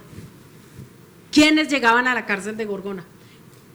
O sea, tenemos que inclusive plantearnos si ese es el modelo de sociedad que queremos. Entonces aquí ya no se trata si yo soy la de más de izquierda, la más progresista, se trata de defender unos mínimos de logros de la humanidad en los últimos siglos. Estamos ante ese escenario, en mi criterio. La relación con Estados Unidos, o por lo menos lo que se nos está planteando en términos de relaciones internacionales con Estados Unidos, nos plantea enormes retos. Tampoco nos podemos equivocar, no es contra nosotros, es contra China. Porque claro, el problema aquí es qué pasa entre China y Estados Unidos y cómo China va ganando terreno y Estados Unidos pues evidentemente ve temblar su hegemonía, ve comprometida su hegemonía. Y América Latina tiene que tomar una decisión allí. ¿Cuál es el modelo de relacionamiento que quiere con otras naciones del mundo? No voy a hablar solo de Colombia, porque creo que es el momento para empezar a hablar de América Latina. Nosotros no hemos podido construir un modelo de integración latinoamericano. Existió UNASUR, y UNASUR era una inmensa oportunidad, una moneda común, un mercado común, incluso un ejército común. Como existe la OTAN, ¿por qué nosotros no podemos tener un ejército común que nos permita, por ejemplo, compartir información y compartir inteligencia? A ver si podemos dar una lucha mucho más efectiva contra unos carteles de la droga que hoy son transnacionales. Si no podemos negociar las vacunas y los medicamentos juntos en América Latina para poder acceder a mejores precios. Si no nos podemos imaginar una relación sur-sur, ¿cuál es la relación que hoy tiene Colombia con África? Por ejemplo. No tenemos una relación con África y estamos más cerca que de otras naciones del mundo, y hoy no tenemos una relación con África. Nosotros tampoco nos hemos, en términos de infraestructura, ¿cuál podría ser el intercambio con otros países del mundo si nosotros logramos conectar el Pacífico con el Caribe? ¿Y qué potencialidades se abren para nosotros en términos mercantiles si nosotros logramos crear la infraestructura para lograr generar un mecanismo de desarrollo de la infraestructura diferente al que nos hemos imaginado? No es conectar a Bogotá con Antioquia, es como conectamos al Pacífico con el Caribe. Y esto nos genera una potencialidad en un país geopolítico, en el lugar, mejor dicho, geográfico en el que estamos diferente.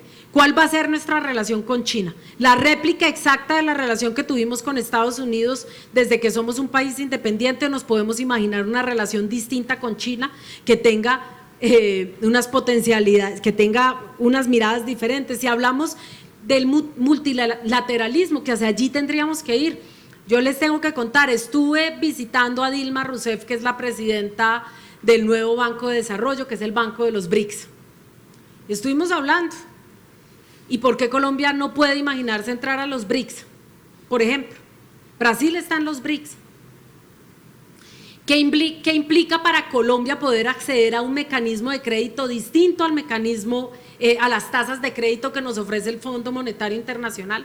Cuando en este momento estamos pagando un crédito leonino, pagadero a 3 años, que suscribió Iván Duque en medio de la pandemia y que nos tiene con una deuda pública. El pago de la deuda pública en este país es altísimo, por 3 años, un crédito leonino. Y no podemos imaginarnos tasas de interés diferentes, porque sí, los BRICS ofrecen un modelo y unas tasas de interés distintas a las que ofrece el Fondo Monetario Internacional. Y hay otros países que no obligatoriamente son países comunistas que hacen parte de los BRICS. Para Brasil ha supuesto un desarrollo, bueno, ahí tenemos una diferencia con Brasil, porque por ejemplo Brasil en este momento es uno de los países que más ha depredado la Amazonía. Y si se mantiene gran parte de la Amazonía, lo voy a decir, ustedes pueden ver el mapa, yo lo mostré en el debate que hice sobre el agua de Bogotá. Colombia es uno de los países, Ecuador, Colombia, parte de Venezuela, los países que mantienen hoy gran parte de la Amazonía. No es que Brasil no tenga hoy la mayor extensión de Amazonía, sino que la destrucción ha sido mayor en Brasil. Pero el desarrollo de Brasil también es impresionante. Conectaron hace unos meses, estuvo Dilma Rousseff en Brasil y conectaron Brasil con el Perú. Ellos conectaron el Atlántico con el Pacífico.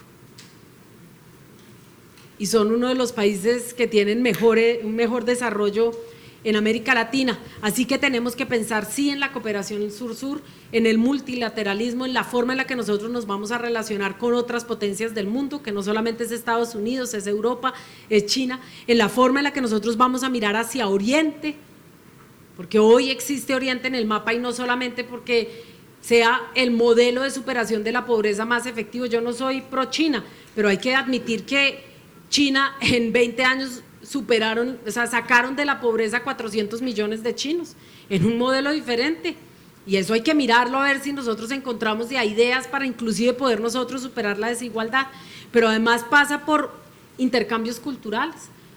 Hoy la juventud escucha música coreana, yo no había escuchado, pues yo cuando fui joven pues no accedía a la música coreana, ni al maquillaje coreano, ni a o japonés, y lo digo inclusive voy a decirlo en términos personales. Mi hija está estudiando, yo no me imaginé, está mirando más hacia Oriente que mirando hacia acá, está estudiando, está haciendo la maestría en Asia Oriental, en estudios de Asia Oriental. Quiere decir que hay toda una generación que está mirando Asia de una manera diferente. Pongo el ejemplo de lo que pasa en mi casa, pero yo estoy segura de que ustedes saben mucho más de Oriente de lo que sé yo y de lo que sabemos cualquiera de nosotros, profesores y maestros. Quiere decir que hay un mundo que se está mirando de una manera diferente y es hora de que miremos nosotros qué lugar queremos ocupar en el mundo. Vamos ahora a darle la palabra a algunos estudiantes y profesores que van a formular unas preguntas. La primera pregunta la hace Tatiana Urrea del Semillero de Representación Política. Como senadora ha propuesto o ha radicado varios proyectos de ley en torno a la participación de las mujeres en la política. Desde su experiencia, ¿cuáles son los obstáculos que enfrentan las mujeres para materializar estos proyectos de ley? Pues mira, voy a poner un ejemplo de un proyecto de ley.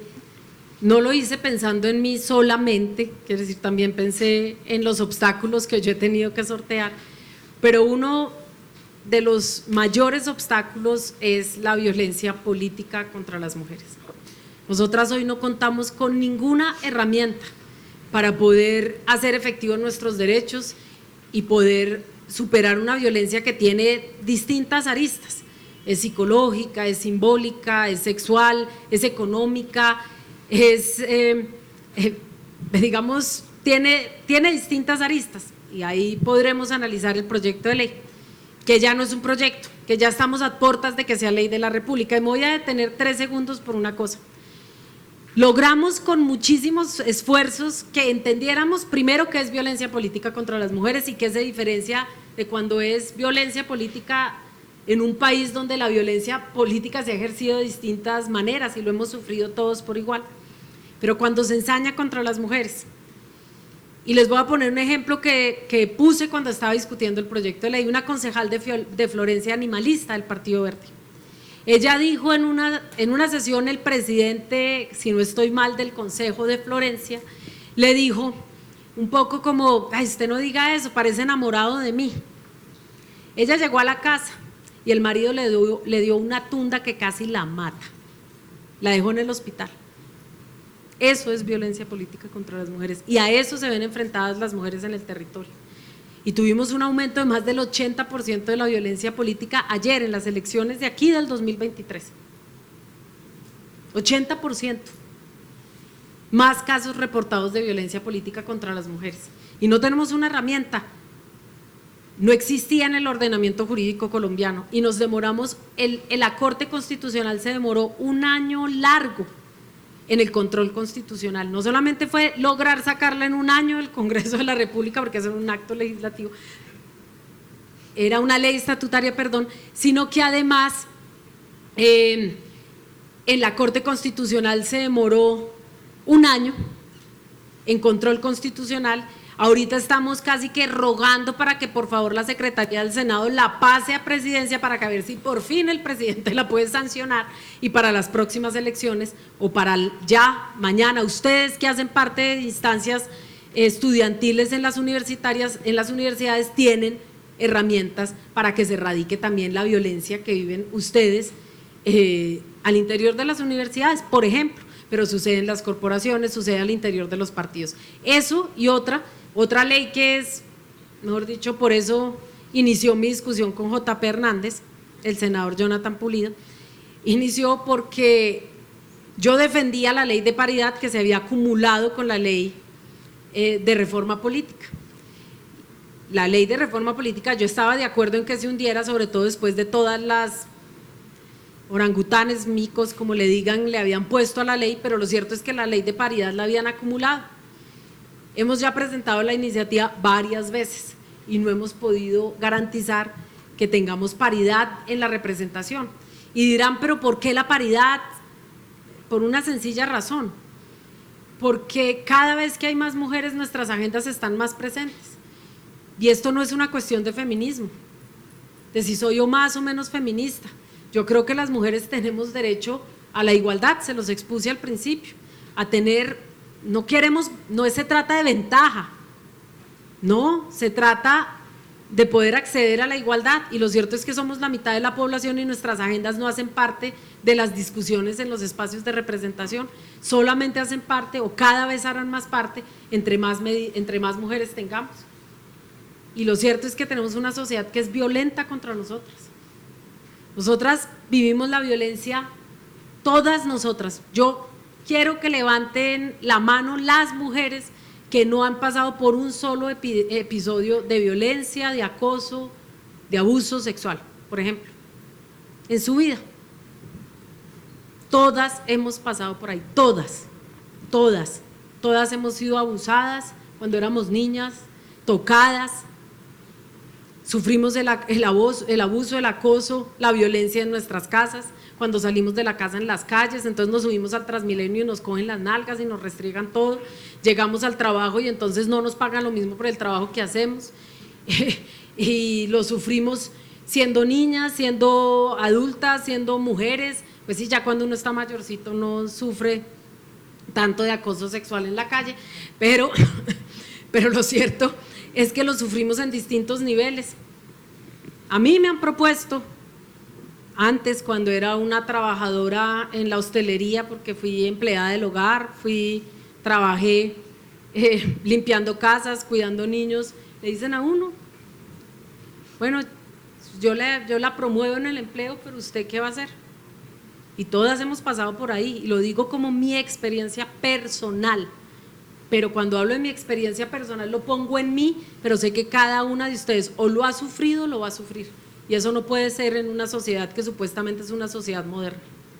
En una sociedad moderna, aquí todos tenemos derecho a una vida libre de violencias. Y no sabes el viacrucis que tuvimos que pasar para que se aprobara en el Plan Nacional de Desarrollo de mi gobierno la declaratoria de emergencia por violencias basadas en género, cuando tenemos más de 70 mujeres asesinadas, una por día en lo que va de año, y este Estado, ni siquiera mi gobierno ha sido capaz de avanzar de manera decidida en esta materia. Así que si me proponen qué podemos hacer, esa sería una de las prioridades para una mujer que quiere dirigir los destinos de este país. Gracias. Muchas gracias a Tatiana. Ahora invitamos al profesor Pablo Palacios de la Facultad de Estudios Ambientales y Rurales. Senadora, bienvenida a la Universidad Javeriana nuevamente. Colombia ha tomado la decisión en los últimos años firme en el escenario global de asumir un rol protagónico en dos aspectos, la crisis climática y la crisis por pérdida de biodiversidad. Sí. La última COP16 mostró el liderazgo de Colombia al asumir estos roles, particularmente también el rol que juegan muchas de las comunidades indígenas y afrodescendientes en la inclusión de los tratados internacionales cuando toman vocería. Por primera vez una cumbre, una negociación de un convenio tuvo a los negociadores afrodescendientes e indígenas como parte de la toma de decisiones, no había ocurrido antes y eso logró también que, por ejemplo, después de casi 25 años del convenio de diversidad biológica, los afrodescendientes pudieran estar reconocidos, sus costumbres, sus saberes, sus prácticas en el convenio de diversidad biológica. La pregunta que yo tengo puntualmente es, ¿cómo planea usted fomentar la colaboración internacional para asegurar que las iniciativas climáticas cuentan con el apoyo y la participación de diferentes sectores, incluidos los empresariales y los comunitarios? Pues bueno, efectivamente Colombia se ha planteado, por lo menos en este gobierno, como una de sus metas o uno de sus motores de desarrollo inclusive, poder no solamente proteger la Amazonía, sino generar todo un ecosistema productivo alrededor de la protección de la biodiversidad. Nosotros tenemos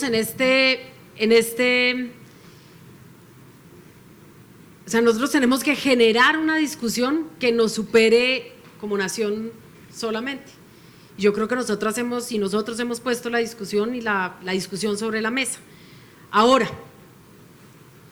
no siempre hemos tenido los mejores aliados y no hemos logrado permear lo suficiente, inclusive adentro de nuestra propia percepción de nación, sobre la necesidad o las potencialidades que tendría avanzar en una política o en una visión que ponga la protección del ambiente en el centro de las discusiones. Por supuesto que hay desarrollos importantes y ahí pues pasaría inclusive la discusión global. Yo ponía un ejemplo el otro día, o más bien pongo un ejemplo, uno de los productos que más se está vendiendo en el mundo es el azaí, ¿sí? Las comunidades indígenas conocen cómo es la producción del azaí, no sé si ahí estoy respondiendo a tu pregunta, pero lo cierto es que nosotros necesitamos no solamente generar una posibilidad de desarrollos diferentes, y ahí voy a volver un poco a lo que nosotros nos imaginamos alrededor de la reforma agraria, y es que la reforma agraria no solamente sea una reforma para potenciar el agro, sino que además nosotros logremos que la reforma agraria, trabajando con campesinos y con las comunidades étnicas, pueda reconstruir parte de la biodiversidad perdida y de los corredores ambientales perdidos en nuestro país.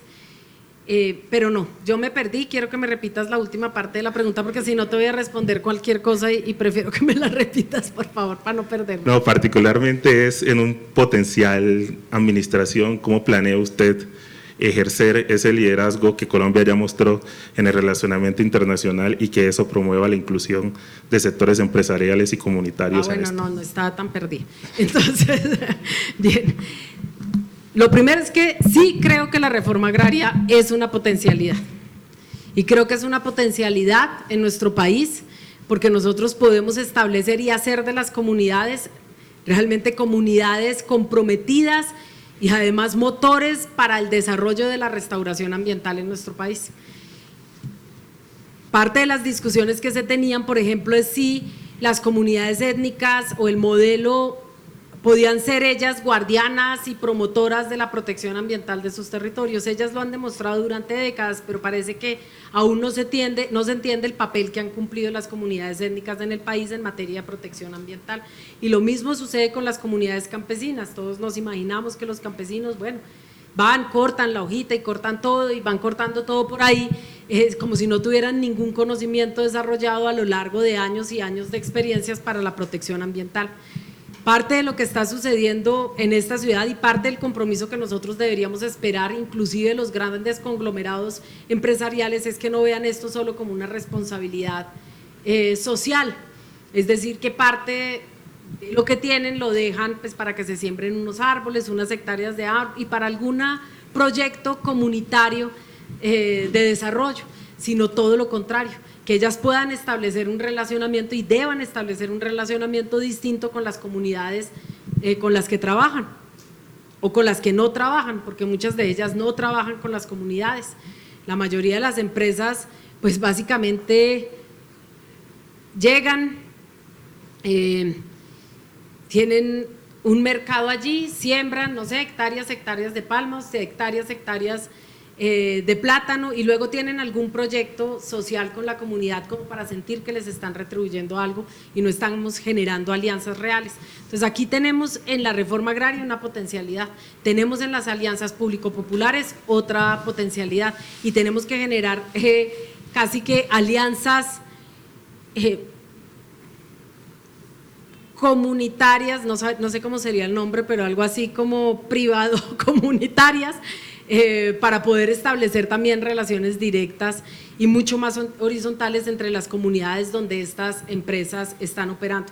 En lo internacional, pues nosotros tenemos que generar un modelo de cooperación que permita que esta visión de país que tenemos pues pueda ser desarrollada. Hoy estamos ante una problemática, y es lo que sucede con este poder blando de los Estados Unidos y lo que sucede alrededor de USAID y todo lo que está implicando que los recursos que llegaban en distintos ámbitos, entre ellos comunitarios y de protección ambiental, pues hoy ya no los vayamos a recibir, y eso supone que nosotros tengamos que mirar otros socios comerciales en el mundo, inclusive otros socios en la cooperación, cómo podría ser una cooperación diferente que pueda estar mucho más arraigada y en una comunicación mucho más directa con las comunidades. Hoy casi que la cooperación pasa por un filtro estatal y nosotros necesitamos generar capacidades instaladas en las comunidades. Las comunidades no solamente necesitan que vengan y les den cosas y les faciliten, sino que les dejen capacidades instaladas. Y es cómo puedo yo fortalecer mi propia organización y mi propia comunidad desde mis propios saberes, cómo puedo yo presentar los proyectos y cómo puedo ser yo motor de mi desarrollo. Y eso implica que yo puedo establecer relaciones directas, no solamente con el Estado, con socios internacionales, sino también con empresas. Bueno, nos quedan 10 minutos y queremos terminar de plantear algunas preguntas, entonces les voy a pedir que sean concretos con las preguntas y a María José respuestas más cortas para no pasarnos del tiempo. María Lucía Zapata, del Instituto de Derechos Humanos y Construcción de Paz, Alfredo Vázquez Carrizosa. Usted inició su presentación hablando del legado del proceso de paz del M-19, y desde entonces el país ha pasado por diferentes procesos de paz y procesos de diálogo, algunos exitosos, otros menos exitosos, hasta nuestro actual modelo de la paz total. ¿Cuál sería su apuesta en los procesos de diálogo o de negociación con diferentes actores armados, y especialmente con el ELN, cuyo proceso ha sido un poco más complicado, si lo podemos decir? Gracias. Bueno, yo voy a partir de 3 premisas. La primera, que estoy triste, estoy decepcionada del Ejército de Liberación Nacional. Me siento defraudada, se podría decir, porque nosotros llegamos con muchísima ilusión a sentarnos en una mesa de diálogo, con toda la disposición, con toda la voluntad de sacar este proceso de negociación adelante, y lo que sucedió en el Catatumbo, por decir lo último que ha sucedido, pues fue como una bofetada en la cara a un gobierno que ha tenido toda la voluntad de hablar no solamente con el Ejército de Liberación Nacional, sino con todas las estructuras armadas de este país en distintos modelos de negociación. Eso era algo que no se había intentado nunca. ¿Cómo puedes tener una mesa de diálogo con organizaciones que se supone tienen un origen político? ¿Cómo puedes tener un espacio de conversación distinto con organizaciones como por ejemplo el Clan del Golfo? ¿Cómo puedes establecer un mecanismo de diálogo con estructuras en Buenaventura, en el Chocó, inclusive en Antioquia? Es decir, hay una voluntad de paz. Y parto por allí porque yo creo que cualquier gobierno en un país como Colombia tiene que tener una política de paz. Esto no puede ser solamente proponerle al país que regresemos a la confrontación armada, cuando este país conoce de sobras el costo que la confrontación tiene en términos de vidas humanas y de seguridad personal y de seguridad en los territorios. Esa es una fórmula que ya conocemos. Y por supuesto que hay gente que puede volver a la finca, pero más allá de la finca hay un montón de gente que tiene que pasar por la zozobra cotidiana de estar todos los días conviviendo con grupos armados que se superponen. Lo segundo, yo creo que empezando por el nombre de entrada ya no estaba bien puesto, porque la paz total pues, es tan ambicioso que resulta una expectativa difícil de tramitar y de mantener.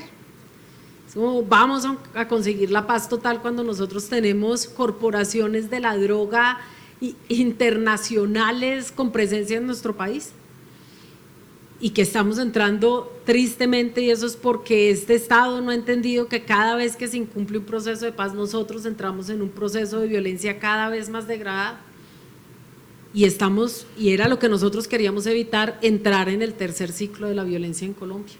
Y tristemente estamos entrando en el tercer ciclo de la violencia en Colombia. Y quiere decir que el modelo de negociación que nos imaginamos y que funcionó en el 2016 y funcionó tal vez en 1990, pues no funciona hoy. Y no funciona hoy, en primer lugar, porque no fuimos capaces de mantener a quienes habían tomado la decisión de estar en la paz, de inclusive ofrecer, por eso decía, tal vez el modelo de paz tiene que transitar un poco hacia la paz social, en el sentido de la paz entonces ya no es solamente la desmovilización de los guerrilleros e imaginarnos la larga fila de guerrilleros que van dejando sus armas, sino tal vez tenemos que imaginarnos una paz que se construye con la sociedad y que implica que le quitamos jóvenes y vidas a la guerra. ¿Qué va a pasar o qué sucederá si nosotros enfrentamos la entrada del fentanilo, por ejemplo, a nuestro país? El problema ya no van a ser las hectáreas de coca que nosotros tenemos sembradas, por ejemplo. A lo mejor tendremos que enfrentar cómo vamos a hacer para controlar producciones de drogas sintéticas en muchas cocinas de cualquier casa, en cualquier barrio de este país. Y lo mismo pasará con El Salvador y con México. Nosotros hoy estamos viendo un cambio en el flujo también de la droga que vendemos y tenemos, ahí sí como dijo el presidente Gustavo Petro, pues las organizaciones tristemente tenían que escoger entre la sotana de Camilo Torres y a Pablo Escobar, y escogieron a Pablo Escobar. Y cuando tú entras en el camino del dinero fácil es muy difícil revertirlo. Y la tercera, partiendo de que aunque estoy triste no podemos prescindir de una política de paz, implica pensarnos la paz de una manera completamente diferente. E implica que tal vez como lo decía, los modelos que tuvimos no han funcionado, pero el modelo que nos están proponiendo tampoco es la solución. No creo en un modelo militar pensado única y exclusivamente con el aumento de pie de fuerza en los territorios. Yo quiero saber qué va a pasar con los decretos, con la declaratoria de emergencia en el Catatumbo, porque creo que es un enfoque diferente, porque implica la presencia del pie de fuerza para superar una crisis de orden público, pero implica también toda una inversión en términos sociales para un territorio que ha estado desconectado del país. ¿Qué va a suceder con el Catatumbo cuando podamos cuando podamos conectarlo, terminar la ruta del sol que nunca se terminó porque se la robaron, y podamos conectar el Catatumbo con nuestro país, o cuando podamos entregarle a los jóvenes oportunidades distintas al fusil o a la banda? Y hay una discusión que tenemos que poner sobre la mesa, que para algunos seguramente en otras intervenciones que ustedes hayan tenido pues resulta ser una herejía lo que yo voy a decir, pero lo cierto es que nosotros tenemos que plantear la legalización. Y hay que plantearlo porque es la única forma para nosotros de superar este problema. Yo defendí la regularización del cannabis de uso adulto por lo que implicaba, por ejemplo, solo eso para el Cauca, y lo que implica la legalización de la coca e inclusive de la cocaína. Y tendremos que dar esa discusión, y esa discusión no es solamente nuestra, es una discusión global. Pero lo cierto es que hoy nosotros no estamos dando la discusión como debemos. México está enfrentando el problema como puede, los países de Centroamérica enfrentan el problema como pueden. Bueno, ahí hay una solución sobre la mesa que es la que ha puesto Bukele. En unos años veremos si era la solución así hayan disminuido la violencia, era la mejor solución, o si a lo mejor podemos imaginarnos soluciones más integrales y soluciones distintas, y eso pasará obligatoriamente por una discusión continental cuando gran parte de la droga hoy se está yendo hacia el sur y cuando tenemos presencia de carteles en el Putumayo, cuando tenemos el riesgo de que el Putumayo sea otro Catatumbo, y si nosotros vamos a enfrentar cada problema metiéndole armas, guerra, violencia a un país que ha sido militarizado a lo largo de toda la historia. Yo no creo que ese sea un enfoque femenino, y yo creo que aquí, tal vez como en muchas otras cosas, tendremos que ponerle un enfoque mucho más femenino a la forma en la que nosotros ejercemos el poder y el gobierno. Muchas gracias. Gracias, María Lucía. Y vamos a escuchar la pregunta de María Alejandra Suárez del Observatorio Javeriano de Juventud, ya empezando a cerrar un poco esta última parte, entonces les pedimos. Buenas tardes, senadora. Has mencionado dos temas que son muy importantes, pero los has tocado por separado. Estos temas son juventud y salud mental. Según la encuesta Voces Resilientes realizada por el Observatorio Javeriano de Juventud, 1 de cada 3 jóvenes en Colombia menciona que ha vivido angustia, depresión o ansiedad. De estos, aproximadamente el 56% no busca apoyo, porque mencionan que no tienen en quién confiar, los van a estigmatizar o que no pueden acceder a servicios de salud, principalmente de salud mental. ¿Cómo afrontarías esta situación teniendo en cuenta que los jóvenes no son solamente el futuro del país, sino que también somos el presente? Voy a empezar porque Colombia necesita una gran terapia nacional. No creo que sean solo los jóvenes los que necesiten terapia. Yo creo que nuestros abuelos necesitan terapia, nuestros padres, nuestras mujeres necesitamos terapia. Este es un país golpeado por la violencia y es muy difícil pedirle a los jóvenes que tengan una mente sana cuando han crecido en un país que no es sano y que ni siquiera ha tenido eso en su radar, y que casi que hay que construir no sé cómo se diría en términos médicos, pero una metodología psiquiátrica o psicológica para entender cómo se puede tratar cómo se pueden tratar los problemas de salud mental de este país. Y lo digo porque yo fui joven, fui a Europa y en algún momento dije, hombre, yo creo que quisiera poder sanar muchas de mis heridas, pero ¿quién me va a entender en Europa? Que es que yo recuperé mi identidad a los 32 años, que me persiguieron desde que era una niña, que a mis papás los torturaron, que a mi familia le pasó. Es difícil, y yo sé que esto es algo que muchos han vivido en mayor o menor medida al interior de sus propias familias, y nosotros no hemos desarrollado lo suficiente. Yo estoy segura de que en espacios del conocimiento se ha trabajado sobre esto, pero tal vez no lo hemos socializado lo suficiente y no hemos hecho de esto no solamente un patrimonio, sino una alternativa. Incluso cuando hablamos de medicina preventiva, yo creo que nosotros tenemos que hablar de salud mental. Yo no creo que nosotros podamos hablar de medicina preventiva si no estamos tratando la mente, el corazón y el espíritu de las personas. Y voy a poner un ejemplo que nos devuelve a la violencia, es cuántas mujeres de madres de desaparecidos no mueren por cáncer de seno o cáncer de útero. Averigüen cuántas mujeres, madres de desaparecidos, madres buscadoras, han sufrido cáncer de seno o cáncer de útero.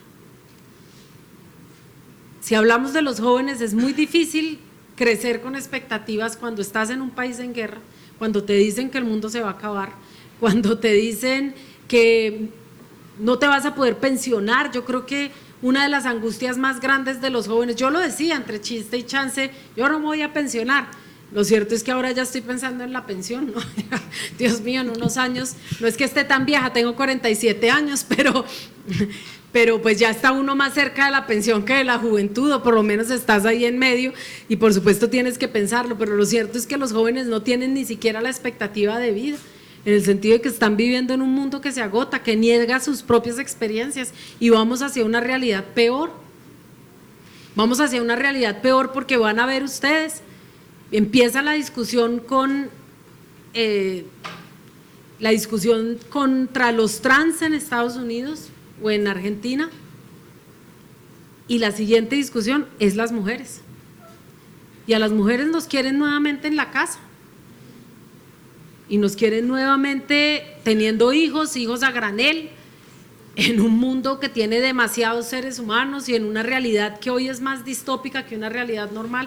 Y si nosotros no empezamos a pensar como humanidad, pero inclusive en este país, en un modelo de salud mental adaptado para nuestra realidad, es muy difícil que nosotros podamos tener una sociedad sana.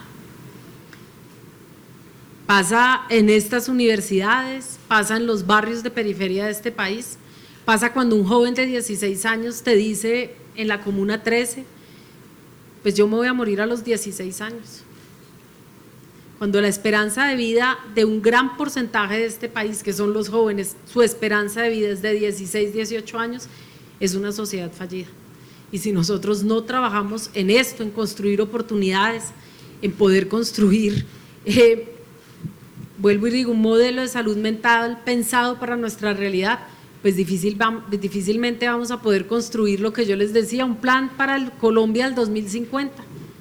Nosotros tenemos hoy dos oportunidades, o avanzamos en esto o vamos al retroceso. El pasado ya lo conocemos, nosotros tenemos que mirar hacia adelante, y yo quiero que ustedes se pregunten si a ustedes les están proponiendo una mirada hacia adelante o un camino hacia atrás. Ir dos pasos hacia adelante, un paso hacia adelante para retroceder dos, o si realmente podemos encaminarnos hacia adelante, y yo creo que hacia allá es hacia donde tenemos que andar.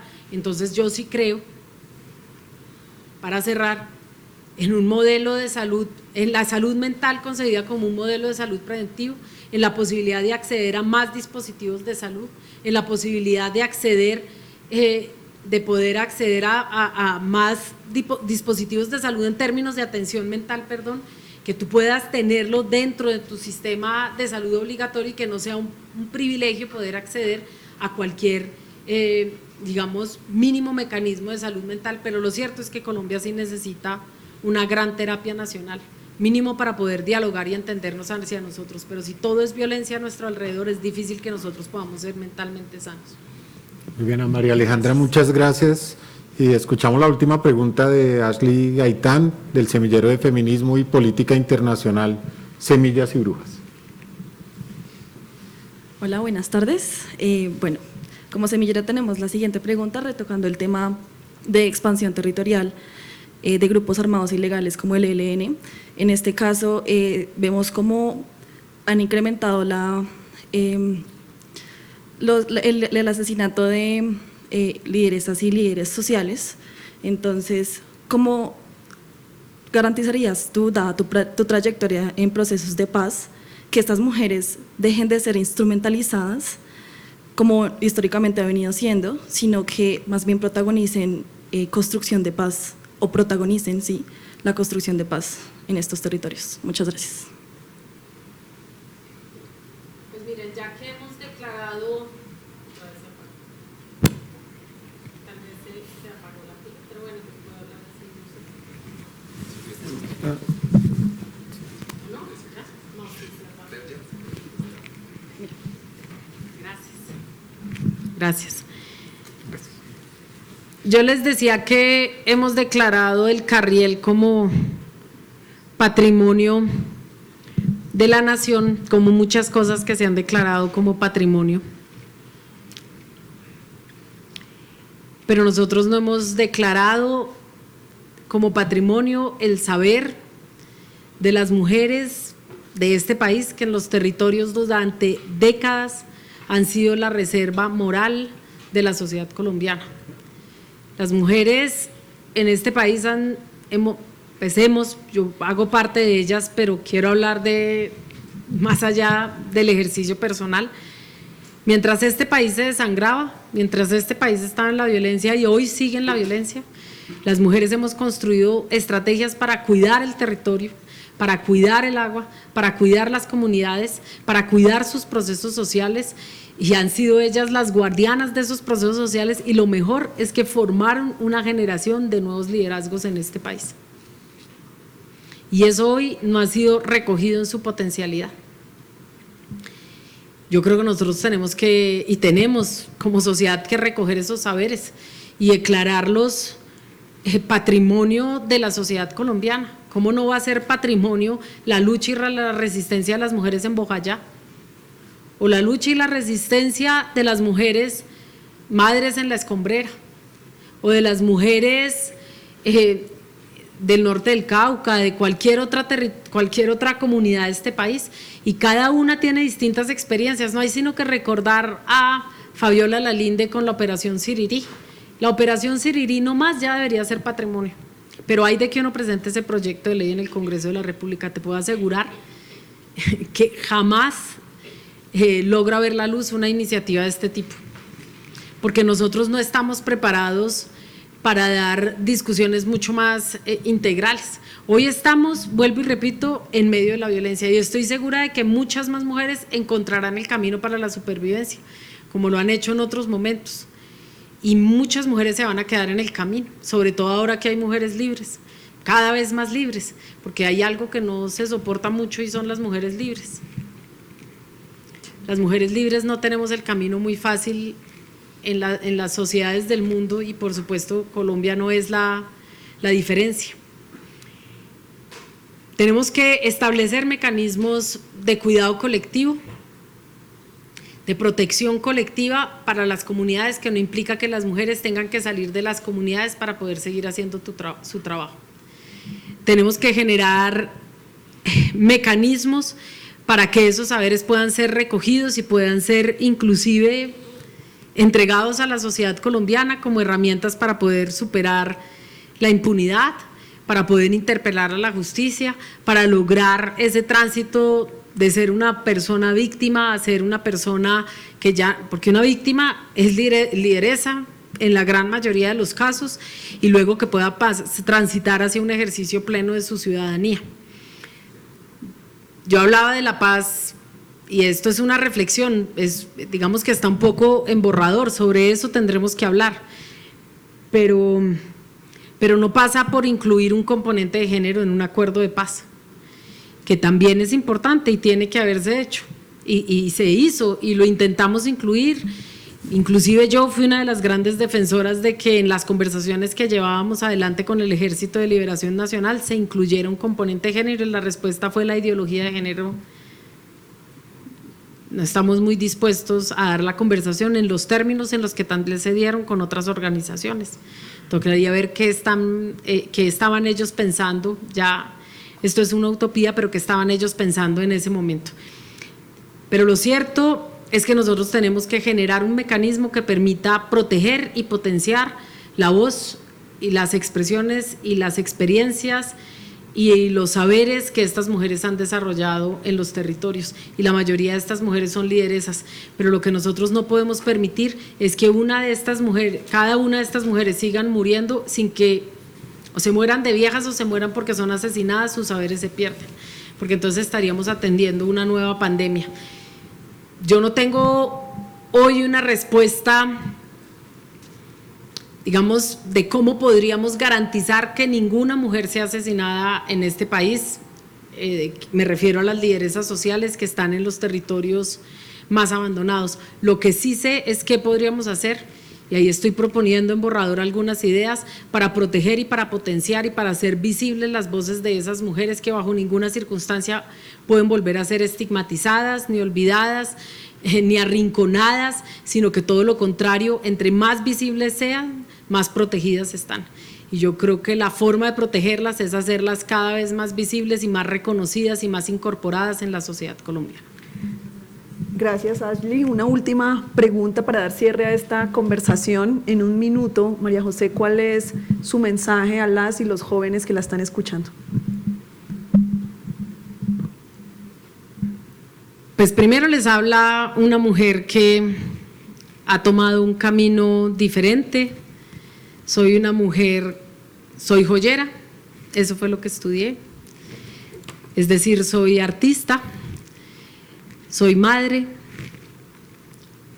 soy una mujer que ha hecho un vía crucis personal, que ha encontrado el camino para poder construir su propio escenario de libertad, la forma de ejercer política y de hacer de la política un arte inclusive, de entender la política como un vehículo de transformación, no solamente social, sino individual, personal. Hago parte de una generación bisagra, se los decía hace un momento. Hago parte de una generación que vivió la década de los 70, de los 80, que vio la lucha de sus padres, que la pasa a la luz de sus tiempos y que quiere entregárselas a ustedes para que ustedes puedan hacer con esa experiencia tal vez lo que nosotros no pudimos hacer. En primer lugar, un diálogo generacional que estuvo roto. Nosotros no tuvimos la oportunidad de poder conversar, hablar con las generaciones anteriores. Yo creo que hoy tenemos esa enorme posibilidad de lograr esa conversación y que entre todos podamos construir una nación que pueda proyectarse hacia el futuro de una manera diferente. Lo primero, una Colombia verde. Yo sí quiero proponerles a ustedes una Colombia verde, una Colombia que sea capaz de proteger su biodiversidad, su riqueza, sus mares, sus ríos, que pueda encontrar en ella sus mayores potencias.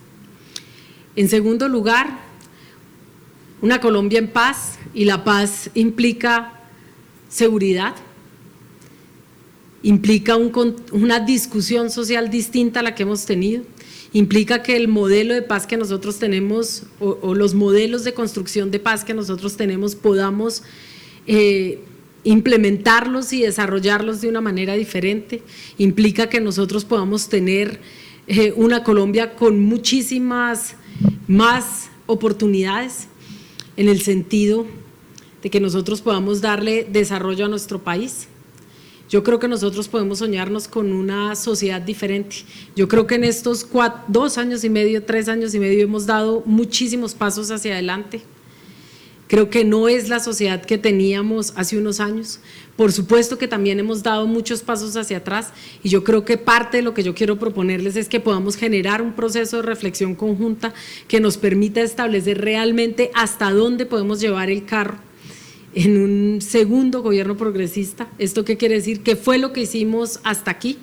¿Qué fue lo que nosotros logramos cambiar? ¿En qué erramos y en qué acertamos? Y con toda la sinceridad del mundo poder plantear cuál sería el segundo piso y hasta dónde podríamos avanzar. Yo creo que esa es la sinceridad que nos merecemos. Nosotros no necesitamos discursos grandilocuentes, discursos aprendidos como un guión, discursos donde nos dicen que todo lo que se hizo, todo lo que hizo el otro estaba absolutamente mal y que además nosotros no tenemos ninguna, y que de estos 3 años y medio surgen todos los males de la nación colombiana. Yo creo que nosotros tenemos la capacidad de generar desde las juventudes, desde lo que somos, desde lo que hemos sido, desde que cómo queremos ser en el mañana, tener la capacidad de proyectar una sociedad diferente y esto implica un gran diálogo entre nosotros, un diálogo generacional, quienes hoy tenemos la posibilidad o que estamos tal vez convocados tal vez a ejercer espacios de liderazgo distintos a los que estamos ejerciendo en este momento, nosotros podamos construir conjuntamente ese plan, ese modelo, esa sociedad para el año 2050, que es una Colombia verde, que es una Colombia justa, que es una Colombia en paz y que es una Colombia de oportunidades. Yo creo sinceramente, y si no, no estaría en esto, que nosotros podemos construir una Colombia a la altura de nuestros sueños. Y suena retórico y suena utópico, pero estoy segura de que nosotros podemos soñarnos una Colombia diferente. Depende de lo que nosotros podamos hacer ahora y de la forma en la que nosotros podamos proyectarnos hacia el mañana. Y yo creo que ese es un camino conjunto. En el 2050, hablaron ustedes del 2050, yo voy a ser una mujer de más o menos 70 años y yo me sueño de una manera completamente distinta. Yo me sueño habiendo entregado a una generación de hombres y de mujeres hermosos la posta, haber contribuido a su transformación, poderme retirar con la tranquilidad y la satisfacción del trabajo bien hecho, de haberle cumplido siempre, no solamente al legado que yo represento, sino haberme cumplido a mí misma y haberles cumplido a ustedes. Yo sueño que mis hijas puedan crecer en este país. sueño que ustedes puedan crecer en este país, y yo sueño poder madurar en Colombia. Yo creo que lo más transformador, para mí lo más reparador, después de toda una vida de azares y de vicisitudes, lo más reparador, en primer lugar, sería inclusive no en algún momento hacer una campaña presidencial sin tener que tener miedo a que me maten, como mataron a mi padre. Pero lo más reparador es que mis hijas y ustedes tengan la posibilidad de construir su futuro y que su futuro sea radicalmente distinto a la Colombia que yo recibí y a la Colombia en la que yo tuve que crecer. Si yo puedo retirarme en algún lugar cualquiera, en una casa de puertas abiertas a la que por supuesto ustedes serán bienvenidos para poder conversar, ojalá con nutrias, animales, disfrutando de otros placeres de la vida distintos a los placeres y a los azares en los que estoy hoy, la mayor satisfacción será poder recibirles y que ustedes me puedan sonreír y haberme dicho y decirme gracias por lo que hiciste y ahora nosotros asumimos los retos de construir una sociedad diferente. Ese es, creo que el mensaje que les puedo dejar, y con eso la palabra, el resumen, aquí tienen la disposición de esta mujer que va más allá de darles un discurso político, sino de poder entregarles a ustedes la posibilidad de construir conjuntamente y la voluntad de esta mujer de luchar hasta el final. Aquí voy a estar hasta el final y ojalá pueda morirme en Colombia. Eso también sería, y morirme en paz y morirme tranquila. Yo creo que eso es lo que esperamos todos los de mi generación y ojalá de verdad yo les deseo lo mejor y me deseo lo mejor y espero que ustedes me puedan entregar su sabiduría porque esto lo hacemos juntos o no lo vamos a lograr. Muchas gracias por su participación en este encuentro. Gracias, María José, por venir a La Javeriana y compartirnos su visión de futuro. Esto es Colombia 2050, propuestas de país. Muchas gracias.